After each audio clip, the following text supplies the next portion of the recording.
जब ट्रांसफॉर्मर में सप्लाई दी जाती है तो according to Faraday EMF induce होगा और ईएमएफ फ्लक्स लाइन भी जनरेट करेगा। इसके अलावा जो ट्रांसफॉर्मर की कोर है उसमें सर्कुलेटिंग करंट भी जनरेट होगा और इस सर्कुलेटिंग करंट को एडी करंट बोलते हैं, जिसकी हमें बिल्कुल भी जरूरत नहीं है। पानी में कभी ऐसी सिचुएशन बनती है कि कुछ ऐसा भंवर बनता है, ठीक ऐसा ही एडी करंट होता है जो कोर में घूमता है। इसलिए आयरन की कोर को सबसे पहले पतली पतली पत्तियों में डिवाइड किया जाता है, उसके बाद में एक एक ब्लेड को लेमिनेट किया जाता है। लेमिनेशन की थिकनेस 0.25 mm से 0.50 mm तक होती है। इसी लेमिनेशन की वजह से जो कोर का क्रॉस सेक्शन एरिया है वह रिड्यूस हो जाता है और एरिया का रेजिस्टेंस से इनवर्स रिलेशन होता है, जिससे रेजिस्टेंस बढ़ जाता है और रेजिस्टेंस आपको पता है करंट का दुश्मन होता है। तो इस तरीके से एडी करंट लॉसेस को रिड्यूस किया जाता है।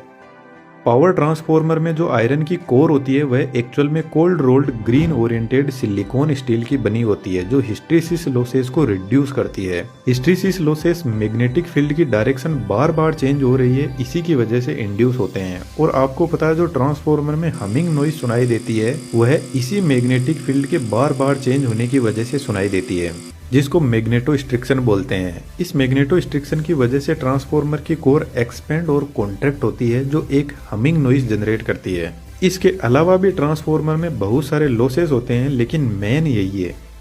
ट्रांसफॉर्मर में ठीक ऐसी ही 3 वाइंडिंग होती है 3 फेज के लिए, लेकिन जब हम प्रैक्टिकल ट्रांसफॉर्मर को देखते हैं तो उसमें आयरन की कोर कुछ ऐसी होती है 3 फेज सिस्टम के लिए, जिसमें सबसे पहले हर फेज के लिए प्राइमरी वाइंडिंग को सेट किया जाता है। यदि स्टेप अप ट्रांसफॉर्मर की बात करें तो प्राइमरी वाइंडिंग में कम टर्न्स होते हैं और वोल्टेज कम और करंट ज्यादा होता है, तो यहाँ पर काफी थिक कॉपर वायर काम में लिए जाते हैं। यह कॉपर वायर कम्प्लीटली इंसुलेटेड रहते हैं। प्राइमरी वाइंडिंग के ऊपर सेकेंडरी वाइंडिंग को तैयार किया जाता है। दोनों वाइंडिंग के बीच में कोई भी इलेक्ट्रिकल कनेक्शन नहीं होता है। पावर ट्रांसफर इंडक्शन प्रोसेस के थ्रू ही होती है।